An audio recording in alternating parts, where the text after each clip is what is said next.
जिला प्रविष्टंशमात परम श्रीमद भक्ति भूषण भारती गोस्वामी गुरुदेव की जय। भक्ति केवल औरलमी गोस्वामी ठाकुर की जय। भक्ति प्रदीप तीर्थ गोस्वामी ठाकुर की जय। भक्ति प्रसाद पुरी गोस्वामी ठाकुर की जय।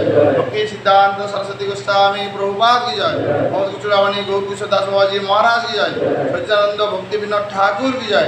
वैष्णव सर्वशिला जगन्नाथ दास बाबाजी महाराज की जय। जय षड गोस्वामी प्रभु की जय।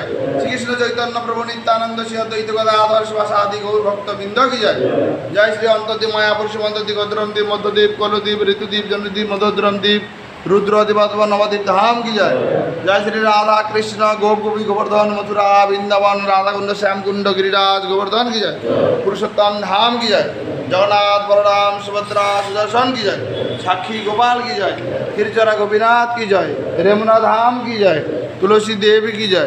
गंगा जी की जय। सुरभि कुंज की जय। नाम हट्ट की जय। नवाचार्य हरिदास ठाकुर की जय। भक्ति देवी की जय। भक्त भागवत की जय। ग्रंथ भागवत की जय।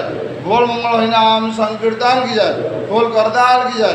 अनंत कोटि वैष्णव बिंदा की जय। भक्तराज प्रहलाद महाराज की जय। भक्त विघ्न विनाशकारी भगवान नृसिंहदेव की जय। स्वामी गौर भक्त बिंदा की जय।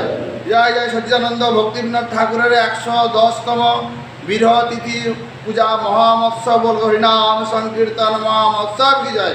जय जय भक्ति विनोद ठाकुर की जय। सानंद सुखद कुंज की जय। सुरभि कुंज की जय। निदाय गौर रमानंदे हरि हरि बोल।